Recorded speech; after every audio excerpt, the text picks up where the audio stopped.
Hello, everyone. It's Mr. Nobody bringing you another reading today. We are reading a James Herriot book. This is Cat Stories. These stories are actually pulled from other books of his. It's just a bunch of the most famous cat stories plonked into this book. And in fact, the one that I want to read today was the first, I believe is the first James Herriot story I ever read to my own children and got them interested in it. And it was from the James Herriot Treasury for Children, and I think in that they called it Buster the Christmas Cat. But in this book, it's called Buster the Feline Retriever, which I believe is what it was called in the original book it was from. So I'm going to read this to you. Just so you know, one thing I really appreciate about these stories, I mean, they're true stories. He's fictionalized bits of them, I'm sure, and he's changed the names of things, but these are stories from his experience. And of course, as a vet, not all experiences are happy. Some of them are sad, tragic, beautiful, wonderful. This one's a bit of a mix of everything. That's kind of why it's one of the most famous cat stories, because it's a little bit of fun, it's a little bit sad, it's a little bit charming and hilarious. So let's start it. Christmas will never go by without my remembering a certain little cat. I first saw her when I was called to see one of Mrs. Ainsworth's dogs, and I looked in at some surprise at the furry black creature sitting by the fire. I didn't know you had a cat, I said. The lady smiled. We haven't. This is Debbie. Debbie? Yes, at least that's what we call her. She's a stray, comes here 2 or 3 times a week and we give her some food. I don't know where she lives, but I believe she spends a lot of her time around on one of the farms along the road. Do you ever get the feeling she wants to stay with you? No, Mrs. Ainsworth shook her head. She's a timid little thing, just creeps in, has some food, then flits away. There's something so appealing about her, but she doesn't seem to want to let me or anybody into her life. I looked again at the little cat. She isn't just having food today. That's right. It's a funny thing, but every now and again she slips through here into the lounge and sits by the fire for a few minutes. It's as though she was giving herself a treat. Yes, I see what you mean. There was no doubt there was something unusual in the attitude of the little animal. She was sitting bolt upright on the thick rug which lay before the fireplace in which the coals glowed and flamed. She made no effort to curl up or wash herself or do anything other than gaze quietly ahead. And there was something in the dusty black of her coat, the half-wild, scrawny look of her, that gave me a clue. This was a special event in her life, a rare and wonderful thing. She was lapping up a comfort undreamed of in her daily existence. As I watched, she turned, crept soundlessly from the room, and was gone. That's always the way with Debbie, Mrs. Ainsworth laughed. She never stays more than 10 minutes or so, then she's off. She was a plumpish, pleasant-faced woman in her 40s, and the kind of client veterinary surgeons dream of. Well-off, generous, and the owner of 3 cosseted basset hounds. And it only needed the habitually mournful expressions of one of the dogs to deepen a little, and I was round there post-haste. Today, one of the bassets had raised its paw and scratched its ear a couple of times, and that was enough to send its mistress scurrying to the phone in great alarm. So my visits to the Ainsworth home were frequent but undemanding, and I had ample opportunities to look out for the little cat which had intrigued me. On one occasion, I spotted her, nibbling daintily from a saucer at the kitchen door. As I watched, she turned and almost floated on light footsteps into the hall, then through the lounge door. The 3 bassets were already in residence, draped snoring on the fireside rug. They seemed to be used to Debbie, because 2 of them sniffed her in a bored manner, and the 3rd merely cocked a sleepy eye at her before flopping back on the rich pile. Debbie sat among them in her usual posture, upright, intent, gazing absorbedly into the glowing coals. This time I tried to make friends with her. I approached her carefully, but she leaned away as I stretched out my hand. However, by patient wheedling and soft talk, I managed to touch her and gently stroked her cheek with one finger. There was a moment when she responded by putting her head on one side and rubbing back against my hand, but soon she was ready to leave. Once outside the house, she darted quickly along the road, then through a gap in the hedge, and the last I saw was the little black figure flitting over the rain-swept grass of a field. I wonder where she goes, I murmured half to myself. Mrs. Ainsworth appeared at my elbow. That's something we've never been able to find out. It must have been nearly 3 months before I heard from Mrs. Ainsworth, and in fact I'd begun to wonder at the Bassett's long symptomless run when she came on the phone. It was Christmas morning, and she was apologetic. Mr. Herriot, I'm so sorry to bother you today of all days. I should think you want to rest at Christmas like anybody else.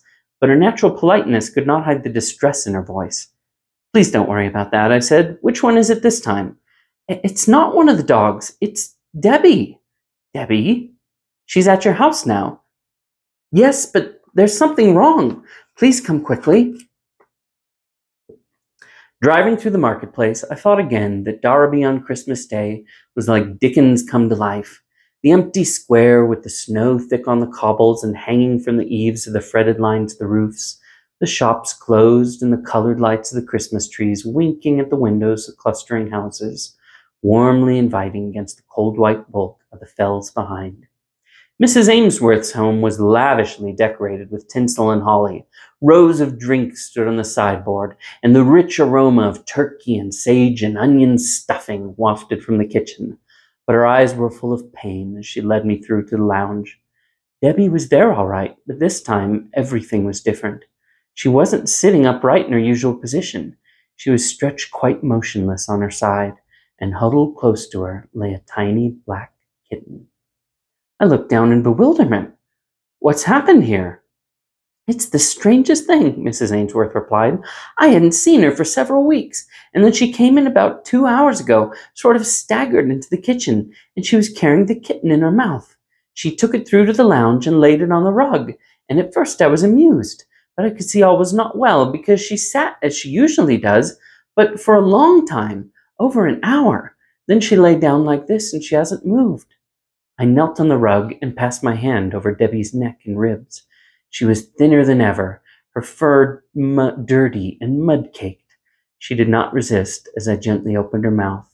The tongue and mucous membranes were abnormally pale, and the lips ice-cold against my fingers. When I pulled down her eyelid and saw the glazing eye, a knell sounded in my mind. I felt the abdomen with a grim certainty as to what I would find, and there was no surprise.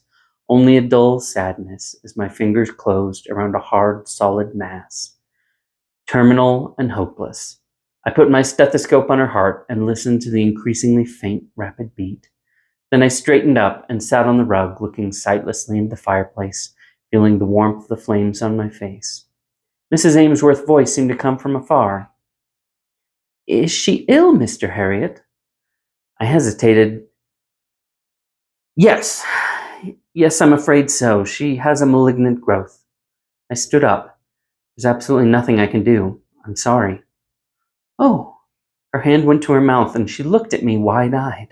When at last she spoke, her voice trembled. Well, you must put her to sleep immediately. It's the only thing to do. We can't let her suffer. Mrs. Ainsworth, I said, there's no need. She's dying now, in a coma, far beyond suffering. She turned quickly away from me and was very still as she fought with her emotions. Then she gave up the struggle and dropped on her knees beside Debbie. Oh, poor little thing, she sobbed, and stroked the cat's head again and again as the tears fell unchecked on the matted fur. What she must have come through! I feel I ought to have done more for her. For a few moments I was silent, feeling her sorrow, so discordant among the bright seasonal colors of this festive room. Then I spoke gently. Nobody could have done more than you, I said. Nobody could have been kinder. But I'd have kept her here in comfort. It must have been terrible out there in the cold when she was so desperately ill. I daren't think about it. And having kittens, too. I wonder how many she did have. I shrugged. I don't suppose we'll ever know. Maybe just this one. It happens sometimes. And she brought it to you, didn't she? Yes, that's right. She did. She did. Mrs. Ainsworth reached out and lifted the bedraggled black morsel. She smoothed her finger along the muddy fur, and the tiny mouth opened in a soundless meow. Isn't it strange? She was dying, and she brought her kitchen here, and on Christmas Day. I bent and put my hand on Debbie's heart. There was no beat. I looked up. I'm afraid she's gone. I lifted the small body, almost feather-light, wrapped it in the sheet which had been spread on the rug, and took it out to the car. When I came back, Mrs. Ainsworth was still stroking the kitten. The tears had dried on her cheeks, and she was bright-eyed as she looked at me. I've never had a cat before, she said. I smiled. Well, it looks as though you've got one now." And she certainly had. That kitten grew rapidly into a sleek, handsome cat, with a boisterous nature which earned him the name of Buster. In every way, he was the opposite to his timid little mother. Not for him the privations of a secret outdoor life. He stalked the rich carpets of the Ainsworth home like a king, and the ornate collar he always wore added something more to his presence. On my visits, I watched his development with delight, but the occasion which stays in my mind was the following Christmas Day, a year from his arrival. I was out on my rounds as usual. I can't remember when I haven't had to work on Christmas Day, because the animals have never got round to recognizing it as a holiday. But with the passage of the years, the vague resentment I used to feel has been replaced by philosophical acceptance. After all, as I tramped around the hillside barns in the frosty air, I was working up a better appetite for my turkey than all the millions lying in bed or slumped by the fire, and this was aided by the innumerable aperitifs I received from the hospitable farmers. I was on my way home, bathed in a rosy glow. I'd consumed several whiskies, the kind inexpert Yorkshiremen pour as though it were ginger ale, and I'd finished with a glass of old Mrs. Earshaw's rhubarb wine, which had seared its way straight to my toenails. I heard the cry as I was passing Mrs. Ainsworth's house. "Merry Christmas, Mr. Herriot!" She was letting a visitor out of the front door, and she waved to me gaily. "Come in and have a drink to warm you up." I didn't need warming up, but I pulled into the curb without her hesitation. In the house there was all the festive cheer of last year, and the same glorious whiff of sage and onion, which set my gastric juices surging. But there was not the sorrow. There was Buster. He was darting up to each of the dogs in turn, ears pricked, eyes blazing with devilment, dabbing a paw at them, then streaking away. Mrs. Ainsworth laughed. "You know, he plagues the life out of them, gives them no peace." She was right. To the Bassets, Buster's arrival was rather like the intrusion of an irreverent outsider into an exclusive London club.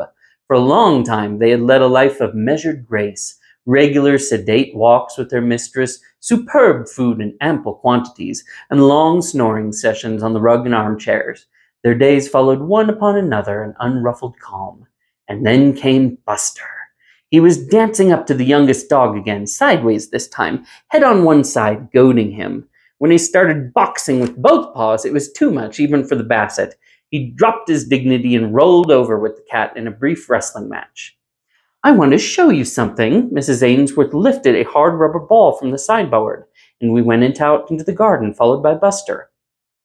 She threw the ball across the lawn, and the cat bounded after it over the frosted grass, the muscles rippling under the black sheen of his coat. He seized the ball in his teeth, brought it back to his mistress, dropped it at her feet, and waited expectantly. She threw it, and he brought it back again. I gasped incredulously. A Feline Retriever! The Bassets looked on disdainfully. Nothing would ever have induced them to chase a ball, but Buster did it again and again as though he would never tire of it. Mrs. Ainsworth turned to me. "Have you ever seen anything like that?" "No," I replied. "I never have. He's a most remarkable cat." She snatched Buster from his play, and we went back into the house where she held him close to her face, laughing as the big cat purred and arched himself ecstatically against her cheek. Looking at him, a picture of health and contentment, my mind went back to his mother. Was it too much to think that that dying little creature, with the last of her strength, had carried her kitten to the only haven of comfort and warmth she had ever known, in the hope that it would be cared for there? Maybe it was. But it seemed I wasn't the only one with such fancies. Mrs. Ainsworth turned to me, and though she was smiling, her eyes were wistful. "Debbie would be pleased," she said. I nodded. Yes, she would. Just a year ago today she brought him, wasn't it? That's right. She hugged Buster at her again. The best Christmas present I ever had. The end. Hope you enjoyed that, and I'll see you next time.